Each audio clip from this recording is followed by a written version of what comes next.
My fellow Americans, it's Gratu Orloff here with episode 547. Welcome back to the world of comic book collecting and movie poster collecting and record collecting. Yes, we here at the Gratu Orloff Inspirational Network believe that we believe in yesterday here. Yes, indeed. So, having said that, it is what it is, right? That being said, so, when we last met, I was looking at an issue of World's Finest that apparently, if you look this issue up on eBay, this thing is $300 or $400 book. Incredible, huh? Boy, I'm all dark. Let's get this lighting situation better. Why is it so fucking... What's wrong with the lighting, man?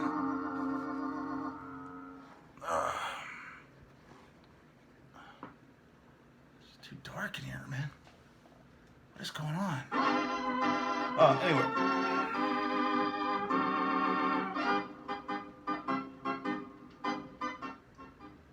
Alright, so, it wasn't this issue. This is, did I show you this? This is an amazing cover. Look at that. It was, where did I put it? Oh, here we go. Yeah, this issue, it was at the very end of the last episode, and I know that this issue is the one that has that famous meme where Batman is slapping Robin.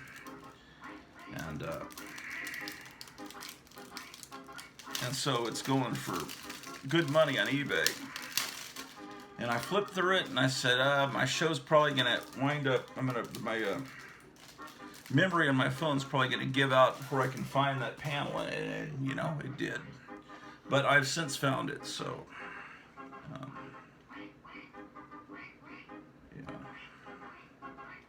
Yeah, this is a classic, great story. It's an imaginary story. There it is. You've seen this all over the internet. Now you see it here on the Gratu Orloff channel. Let me see if I can do this a little better.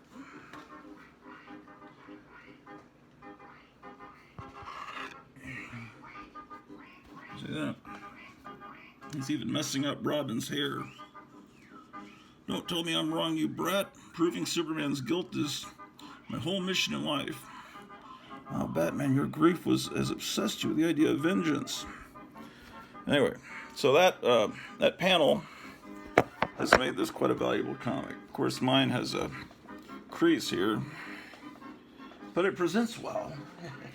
That's World's Finest number 153. So, it used to be pretty affordable, but once that one panel became meme everywhere, I wouldn't be surprised if somebody's made a t-shirt out of it. It's everywhere, man. Well, in a little bit, I'll be going live on the incredible Graphic Man television network. But, you should come along. That'll be at 7 o'clock Central tonight. Probably this show will, well, let's see.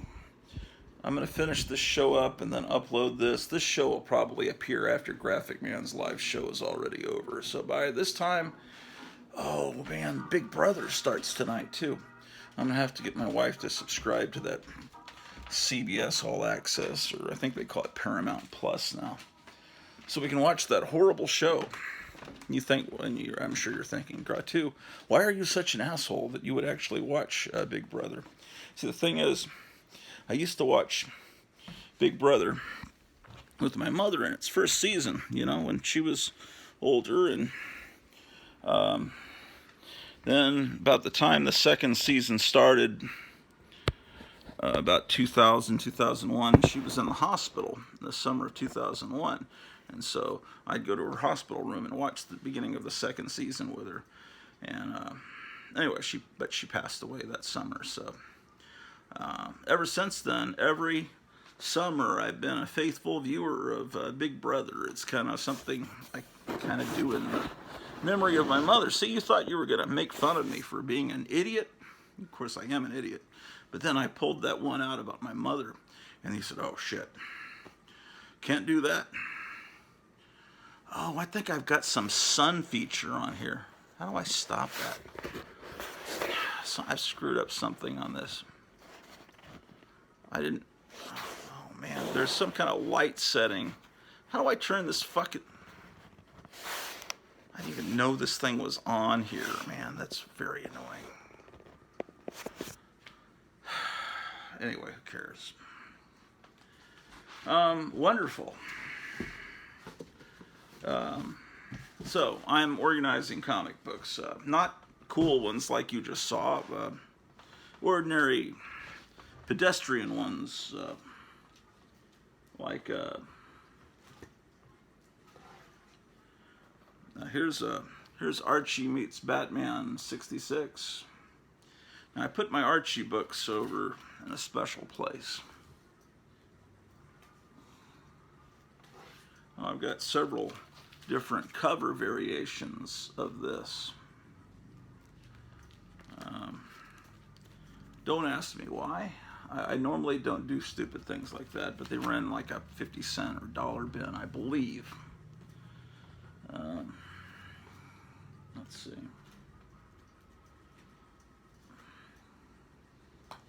Why, it's Mr. Miracle. Oh, that's interesting. It was a 15-center, but it must have been right as they were transitioning over to 20 cents, and they actually put a physical sticker on there, 20 cents. Interesting. Look back then, for $2 you could get Action Comics #1 t-shirts. Well, right after this was a gothic horror romance comic that DC put out. The House of Forbidden Love, which came out to cash in on Dark Shadows. This is a Jack Kirby book. Mr. Miracle, #3. So anyway, what were you talking about?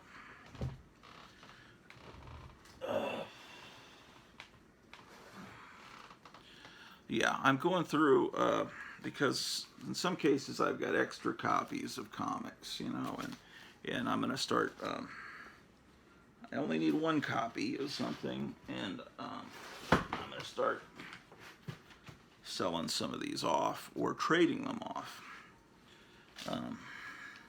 Trading them off is wonderful, but it doesn't buy groceries.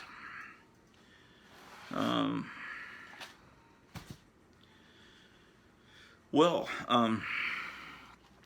you know, there are those who believe that life here began out there, far across the universe, with tribes of humans that may have been the forefathers of the Aztecs, or the Egyptians, or the Mayans.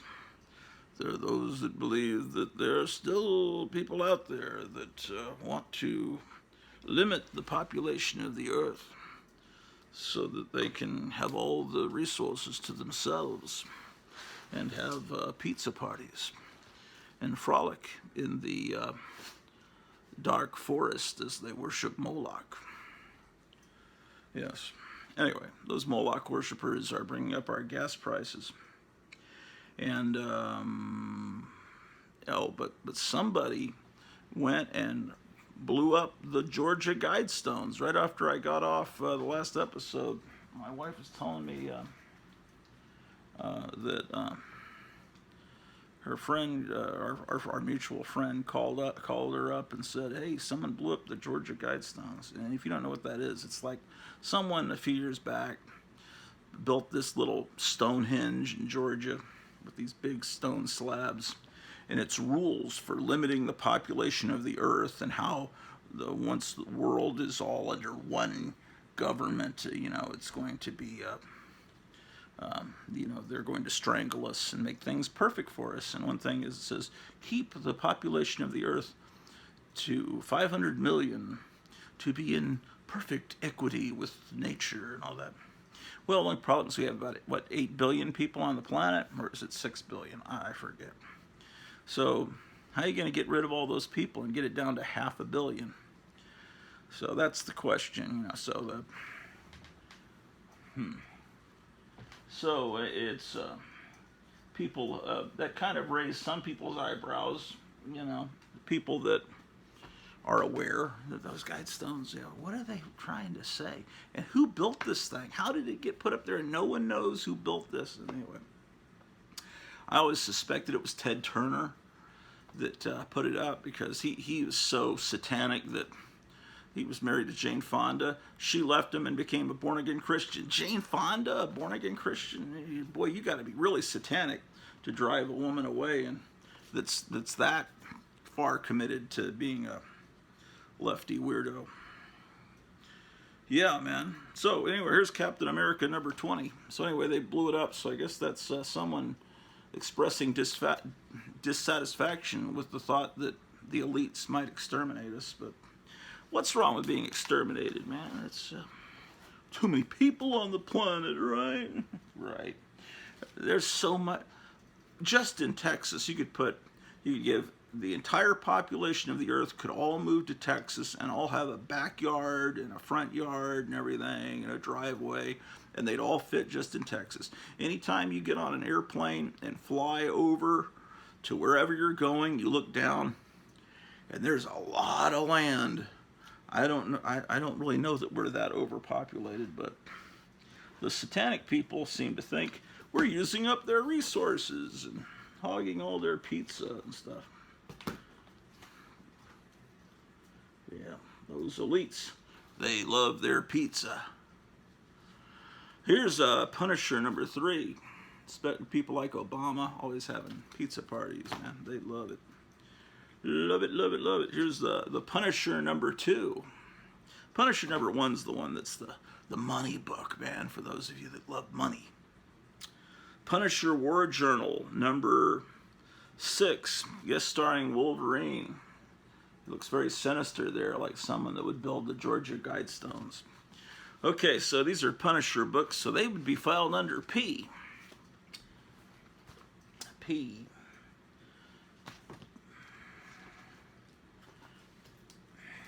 Today's episode of the Gratu Orloff television program is brought to you by the letter P.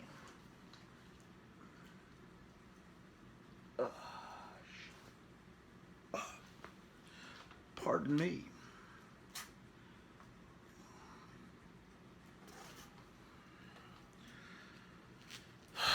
Web of Spider-Man number 3. This costume, some people love it. It's what drove me away to a large degree. And then the costume, it turned out it was a live sentient being and became Venom. And people that grew up in that time period love that shit. I'm not really into all. I like the classic Spider-Man, this 90s stuff with Venom and Carnage and all that. I leave that for trash. Yes. No offense if you like Venom and Carnage, they're wonderful characters. Yes. What the shit is... it's a winner, man. Why, look, it's Spider-Man number 6. Wow, it's Todd McFarlane art. And look, it won all these things. It's a winner, winner, winner, winner. So it's got to be a good book, man. Gots to be. Spider-Man number 6. Spider-Man number 6. Well, I got a new subscriber since the last episode, so I'm up to 367, I believe. Usually, I'll get a subscriber, and then I'll, lose one. So I kind of spin my wheels What if the Avengers fought the Kree Skrull War without Rick Jones? Yeah, what if? I've always thought it. It keeps me up at night wondering that. But now I know the answer with this issue of What If number 20. Always thought, what if? What if Spider-Man was gay? What would happen, man? Well, now we know, right? What if? What if? I've always wondered what would it be like if Asgard looked like Brooklyn. That's just one of those things everybody thinks about, right? One of those questions we all think about, man. Oh, this is good. This has got Steve Ditko art.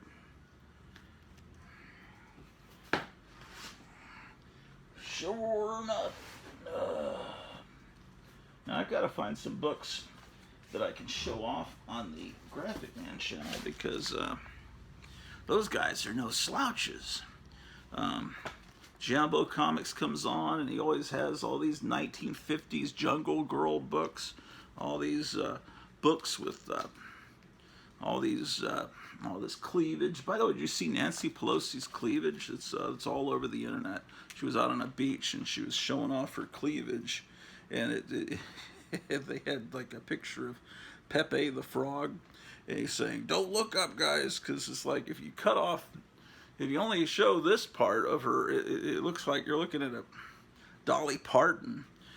Then you oh my God, it's Nancy Pelosi. It's something scarier than a William Castle movie when you realize what you're actually looking at. This is the Red Skull. He has a little mini-series. I've got issues 2, 4, and 5. That's another thing I haven't read because I don't have all the issues. Sure don't. So anyway, yeah, Nancy Pelosi should not be showing her cleavage. She's like 89 years old, for Christ's sake. She needs to... what if Wolverine was an agent of S.H.I.E.L.D.? Look, it's got Rob Liefeld art. Man, that's great. Fantastic. Rob Liefeld, one of the great artists of all time. I can't even get all these what ifs. They kept starting the numbering of what if over and over again. I didn't give a shit. Just throw it in there. Welcome Back, Kotter, number 1. Important comic. Key issue, man. Welcome Back, Kotter. Welcome back, Kotter. Welcome. Welcome to you.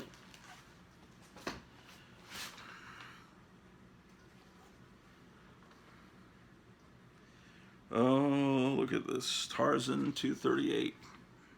It's a special giant-sized issue. Isn't that something? Edgar Rice Burroughs. Loved Edgar Rice Burroughs. Loved Joe Kubert. This was a good time.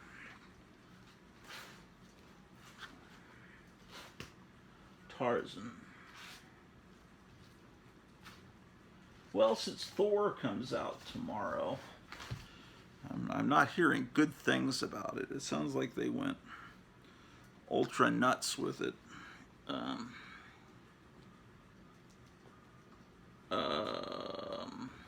Maybe I can show some Thor comics. Purgatory, Dracula Gambit.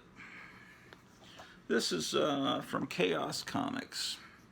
I thought it was the same company that put out Spawn, because I remember buying, and I have it still downstairs, an action figure of this character. I thought it was a cool looking character, and this comic book's actually pretty well drawn.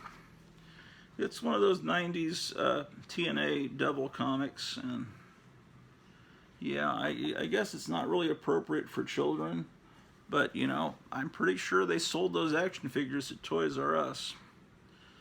Pretty sure.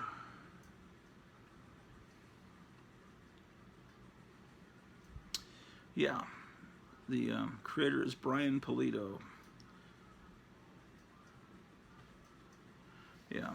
Anyway, this goes over here with the independent comics. Anyway.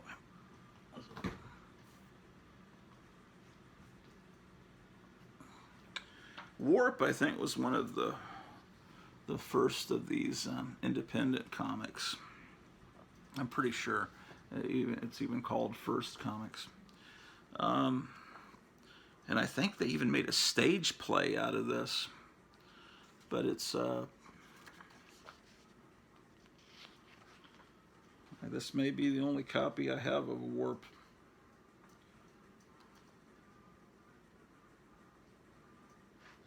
Looks like, what's that say?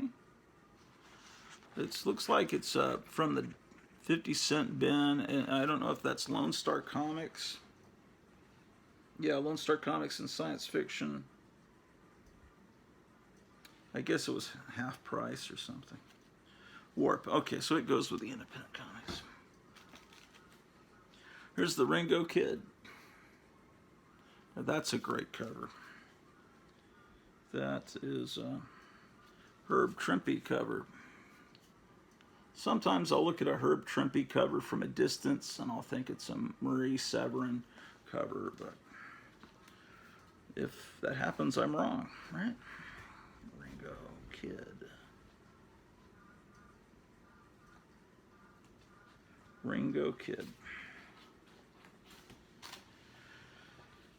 Here's a copy of Strange Sports. Now, this is not my childhood copy. Now, I was never into sports as a kid, but I remember I got this issue just because, you know, I was into monster comics, and, you know, there's like a guy with no face and everything. Actually, I think I was at the PX with my father and looking at the comic books, and I didn't see anything else I wanted. This was the only thing. I think that was what it was. Sometimes you got to compromise and get something you don't normally get. But anyway, I have another copy of this. That's my childhood copy. That's probably in better shape. This ad shows a kid's bedroom, and it's all messy. But what I always thought was interesting as a kid is the kid has a copy of Mad on the floor. I remember that. Strange Sports. Strange goes before Submariner. Yeah.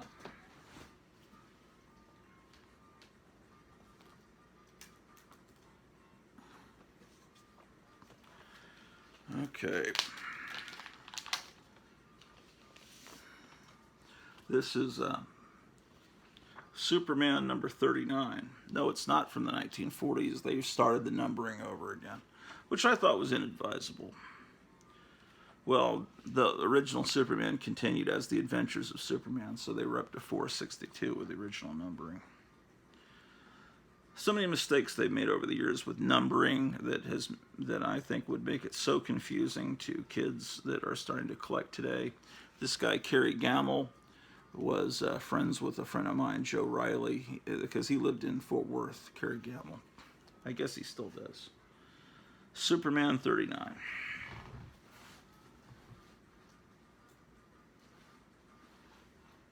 Yeah.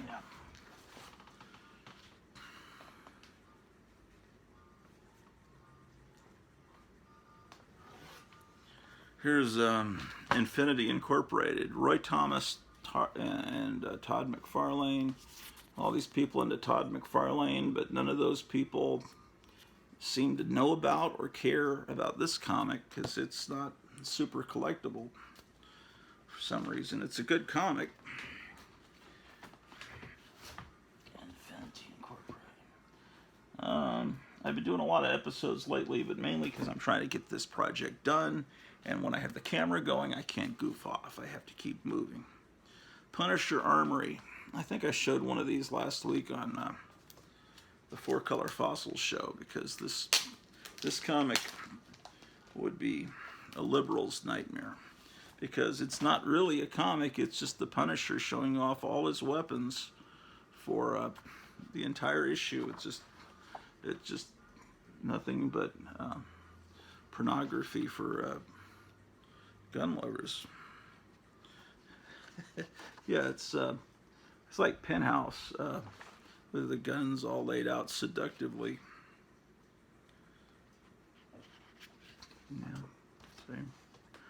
And then in the little captions, it's the Punisher telling you about these weapons.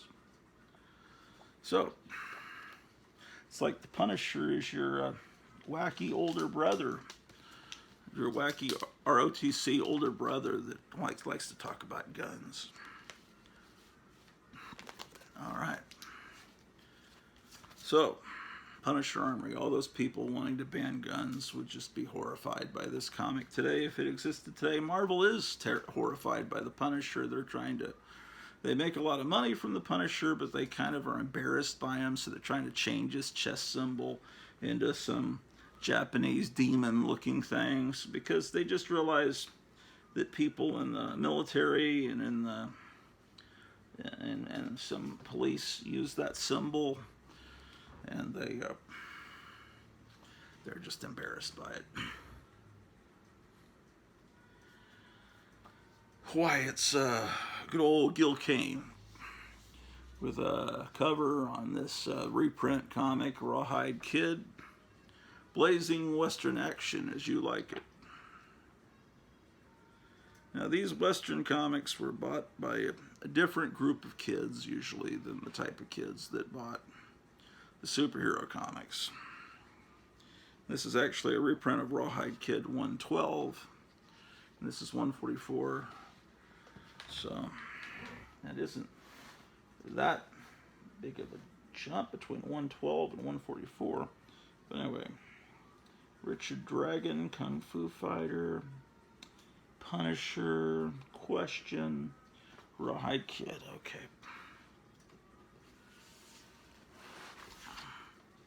Oh, wow. This is a nice cover, I have to admit. Web of Spider-Man #1. This comic has some value. It's for those of you who like to speculate.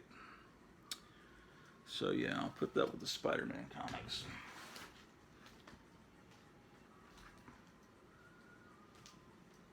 Web of Spider-Man.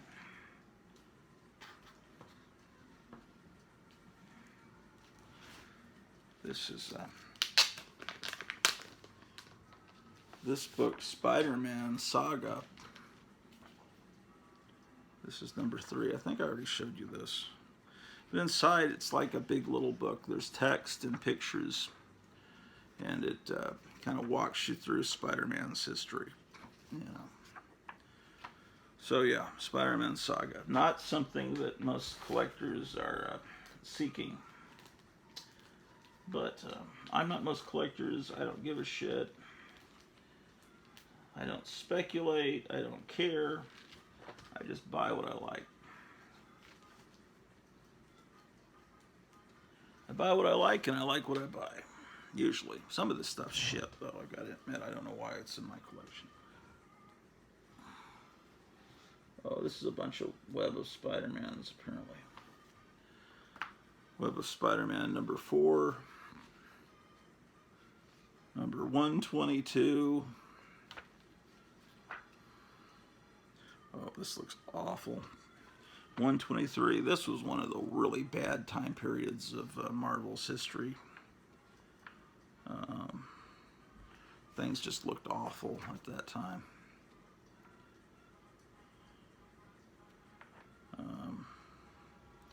Yeah, that's what that is.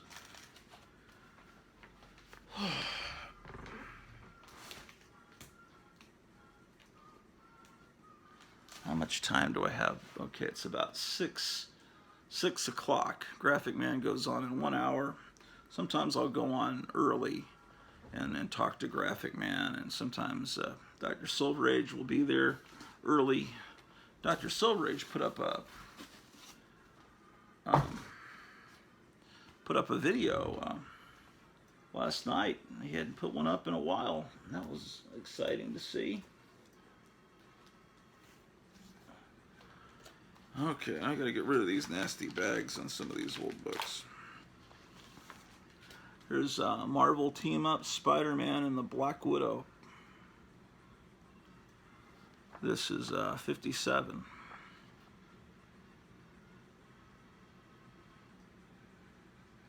You can earn extra money Sure can. I'm sorry, you can't even see what I'm looking at. I'm being rude. So anyway, it's a comic book. They used to make these things. Okay, Marvel Team Up 57. Anyway, what can I show that will be impressive tonight so I don't look like a neophyte to all these people like Jimbo, and Captain Strangelove has a world-class collection if he's on tonight. And then Charlton 66 is a huge collector of Charlton comics and old pulps and stuff. You know, it's kind of hard to compete with these wonderful guys. Here's Spider-Man plus the Yellow Jacket and the Wasp. So this is 59.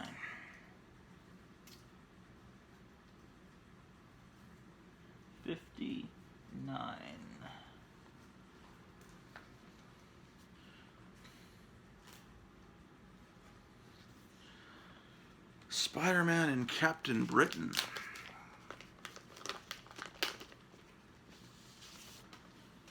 But look, you got a walkie-talkie ad. I always thought that was cool. I like to call my cell phone a walkie-talkie. I used to hear Beetlejuice, the little guy that used to be on Howard Stern's show. He'd call his cell phone a walkie-talkie, and I thought, that's brilliant. This guy's insane, and that's just a perfect thing to call a cell phone. Okay. Man, how many copies do I have of this? A lot. Because whenever I'd see a comic book with Tigra, I would always pick it up. Spider-Man and Tigra. Of course, when I was a kid, when I picked up the very first appearance of her, I thought it, you know, in like 1974, I thought it was pronounced Tigra for some reason. I guess I didn't catch on, you know, why not pronounce it Tigra? Anyway, there was no pronunciation guide. We didn't know any better. Those were the days, my friend. We thought they'd never end. We thought they'd last forever and a day. We'd mispronounce the names, and then things would go up in flames. We'd sing and dance. Actually, we wouldn't. But those were the days. Yeah, another copy. So, 35 cents, number 67. Yeah. Here's Spider-Man with Ms. Marvel, not the current Ms. Marvel that's entrancing audiences with her wonderful TV show on Disney Plus. This is a different Ms. Marvel. 77. 77 Sunset Strip. All right. This is the incredible Spider-Man and Iron Fist Marvel Team-Up number 63.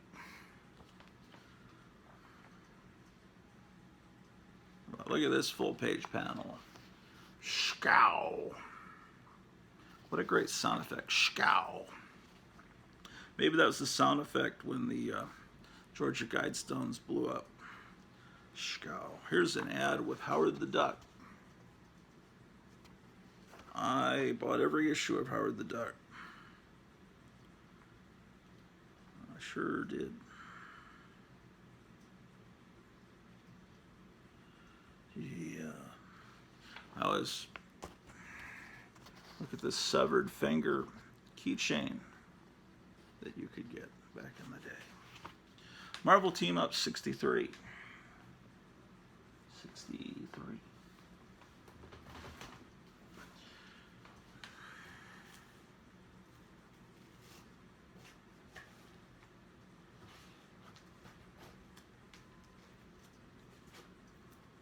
What else we got here?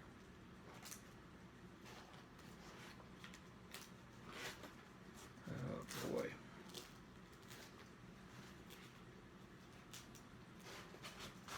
A lot of fucking shit here, man. Oh, there's another appearance with Tigra.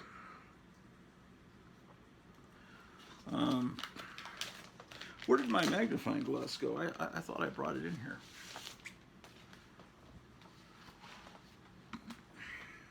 Did you take it? Man. Anyway, Marvel team up.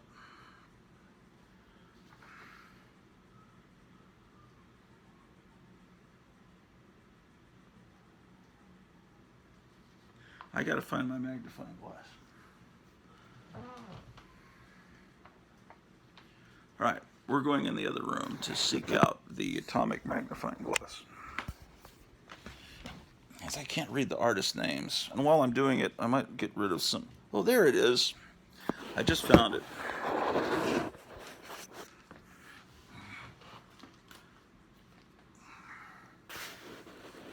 This magnifying glass needs to be cleansed. And nothing quite cleanses like fire. Battery needs to be. Okay, so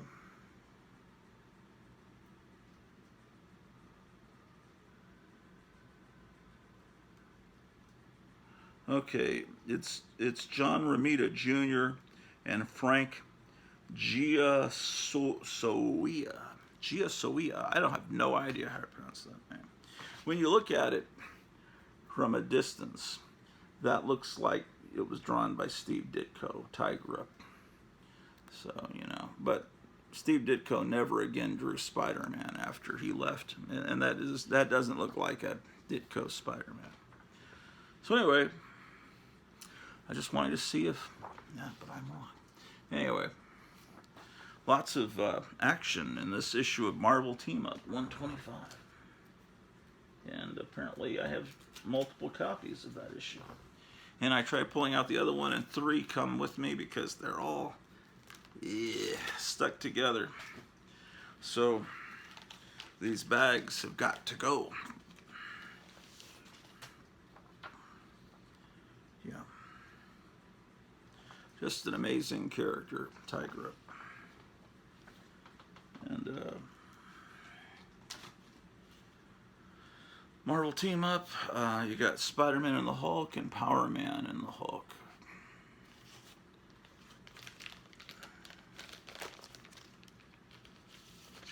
And this is 126.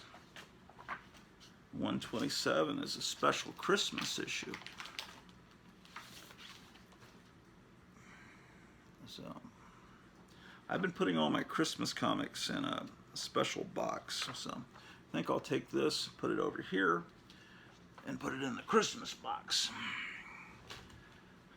That's a bit of lunacy that I started a couple years ago, because I saw how neat it was when Night Tiger had Christmas episodes on YouTube, and everybody was pulling out Christmas issues for different comics, and basically I realized, well, a lot of people keep all their Christmas comics or their seasonal comics in special boxes, so they don't have to go looking for them.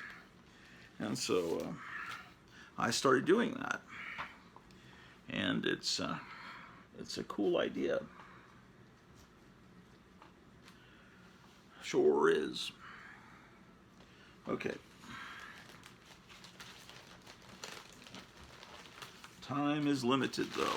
Got to get ready for the Graphic Man television program. So here's all these filthy, yellow, disgusting comic book bags. So we'll get we'll get this shit put in the trash. There it belongs. Okay.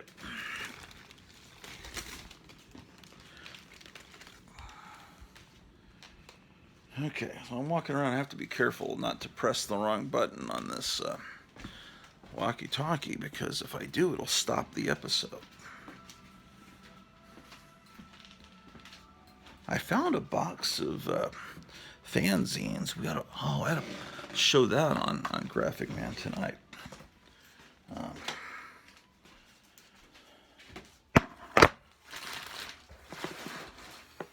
These bags can make your hands grubby, and the tape makes the old 30, 40-year-old tape makes your hands sticky.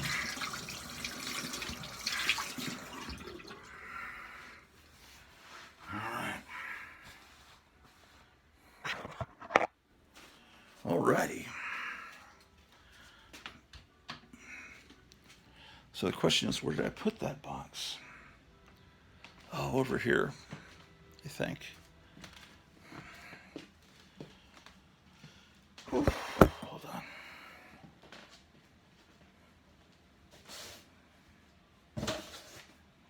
Yeah, I found it. Let's take this box into the other room. And let's start getting set up for the Graphic Man show. 7 o'clock tonight. Well, it'll already be past 7 o'clock when you see this episode.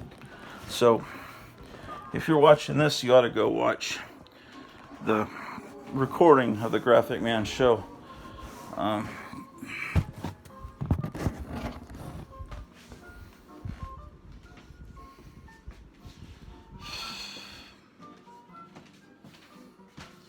got to move some of this stuff around.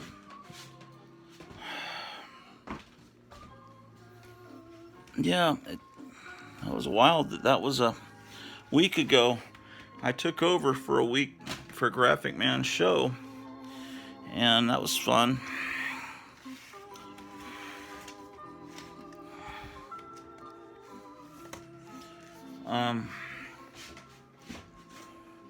But tonight, Graphic Man will be back to do the show more professionally.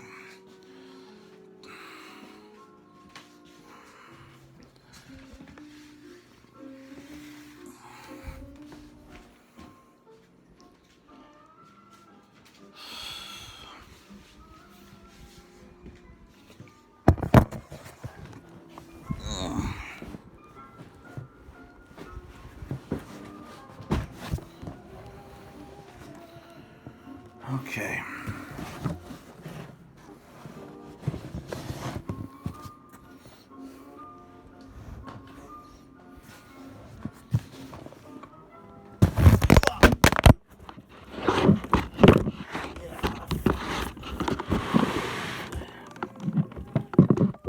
Sorry, I dropped the phone.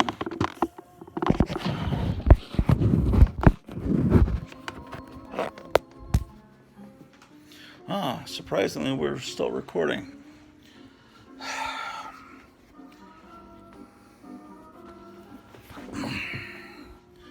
Let's see if, why is the lighting so bad today?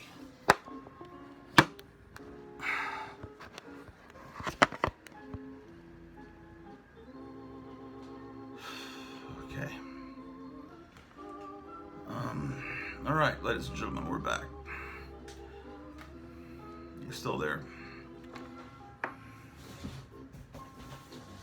Yeah, I moved this magazine box up today and discovered some pretty cool stuff in it.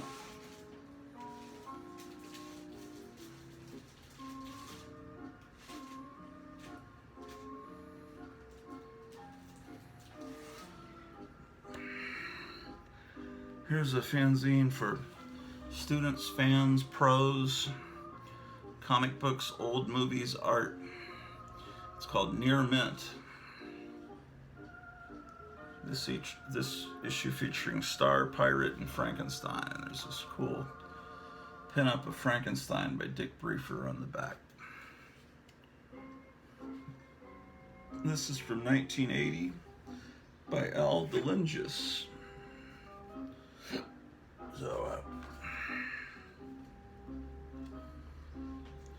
So Frankenstein, the comic book, was, I guess they tried to make it into a comic strip for a little while.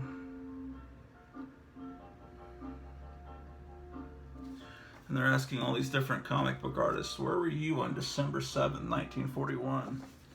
They ask Gil Fox, Alex Toth. Interesting. Lou Fine. They have old, they have clippings from other sources.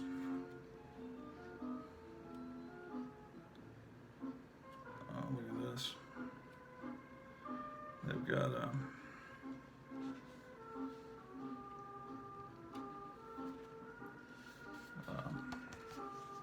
art from Super Friends.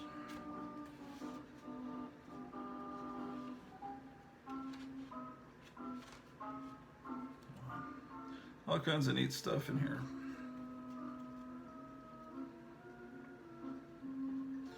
Yeah.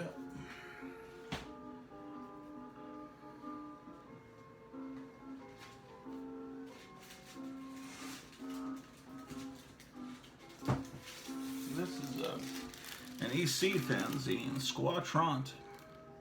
Squatrant was in ways in alien language, sometimes in the science fiction comics. EC science fiction comics, aliens would appear, and I think in more than one occasion, one of the aliens would say Squatrant or Spafon, and that was their alien language, and I guess it became an inside joke. So fans of the old EC comics immediately know what Squatrant means. And that's Al Williamson art on the cover. But yeah, this is what year is this from?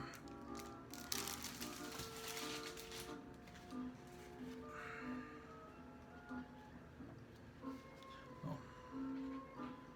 It's September 1968. Yeah. That's the actual letter. Like if you were to get a letter from EC Comics, that's the stationery design. So you could photocopy that and white this part out and use that. You could actually have EC stationery. Here's a drawing, Al Williamson and Frank Frazetta. Yeah, in '68, EC had been gone for about 13 years. I mean, EC was still around technically in the form of Mad Magazine. It was put out by EC Publications, but the four-color comics were gone. But, you know, the kids and the young adults that read EC Comics were still around and buying this fanzine, which kept going into the 80s, maybe longer. Squatrant. This is an early issue.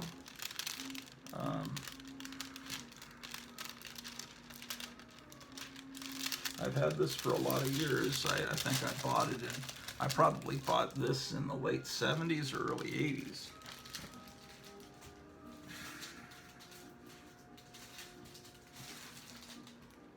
Here's Squatrant number 6, and it's a special issue dedicated.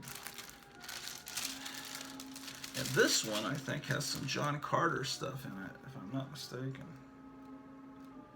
Yeah, this is a very sturdy book here. This one is from 19... Did I bring them back?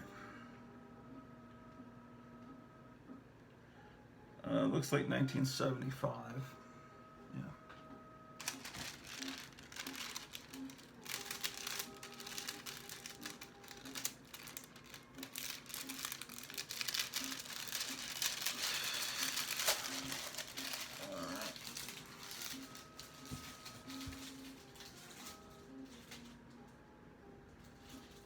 Here's a later issue. It has interviews with Elder, Feldstein, Gaines, and Kurtzman in it. And, wow. This early art that Wally Wood did probably in high school. This one is from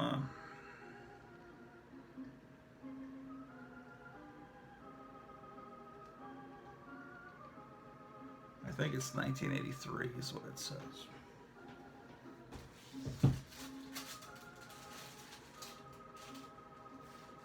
This is my first issue of Foom. By the time I got in on Foom, they were already on their 6th issue. And Steranko had left. There's an early design of Tigra. But this is from the summer of '74. So this is when I started to really get into Marvel Comics.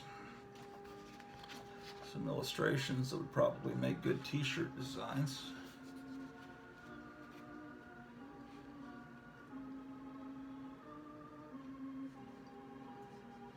There's some Marie Severin cartoons that were probably done with the hopes of getting syndicated to newspapers around '66 when the Batman show was on the air, is my guess. That's my guess on that.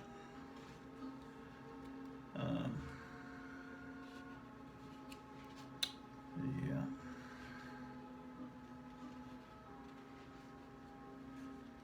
Yeah, this would have previews of upcoming comics. You get to see the covers before the comics came out and stuff like that.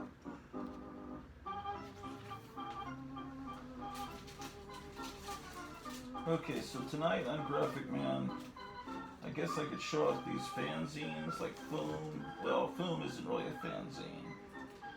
It's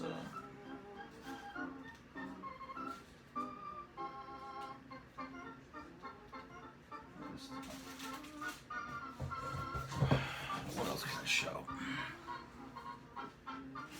I can show that World's Finest with the Batman slap. What's over here? Oh, there's some Thor comics over here.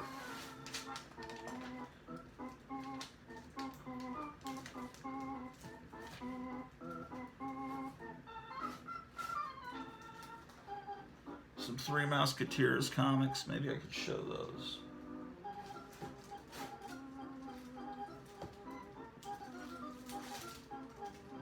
I don't know. Tower of Shadows.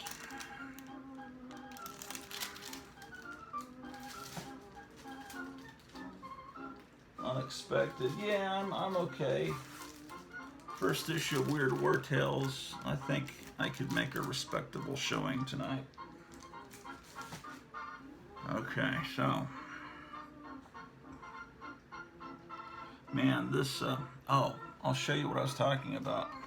I'm on Drudge Report. Now, Drudge Report is horrible because it used to be something I really liked, but Drudge was either bribed or he sold his site. It's still, anyway, it's very, it went from being very conservative to liberal. But anyway, look at Nancy Pelosi raises eyebrows with her cleavage. And look at this, it says Sioux Falls sky turns green. What's going on with that? Weird. And over here, this that's the killer from the other day, the Antifa guy that everyone is trying to make you believe is a Trump supporter. In order to escape the scene there in Illinois, he dressed up in drag to escape, kind of like the Joker did in the Batman movie, where he blows up the hospital, then leaves dressed as a nurse.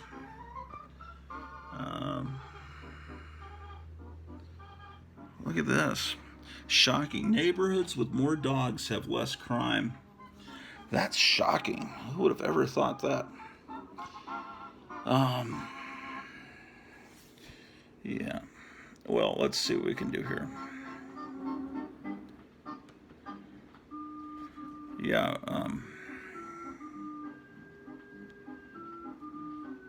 here's a bunch of people trying to sell that World's Finest comic I was showing you. $400, but that's in high grade. Yeah, people are selling it for triple digits. It says World's Finest 153 is an issue of the series World's Finest Volume 1 with a cover date of November 1965. During his childhood, Bruce Wayne lived with his widowed father, Thomas Wayne, who was a prominent scientist. Let's see more. Yeah, they got a whole synopsis of it. It's an imaginary story. He's a prominent scientist. Dr. Wayne was an advocate of justice, and as such, he started working with green kryptonite in order to find an antidote. The whole screen just jumped. An antidote because it had not been yet tested. Unfortunately, the same night Dr. Wayne is murdered in his laboratory and Bruce enters the room as the killer is leaving in a hurry. Bruce is shocked with grief as he realizes that the kryptonite solution had been stolen. Assuming that Superboy was responsible for the murder of his father, Bruce makes a vow to get revenge upon Superboy, so he starts training to become the world's greatest detective and best crime fighter. Sounds like this is the book that What's-His-Face used as research for Batman v Superman. I don't know. Alright, so, hold on a second. Gotta make a quick call here.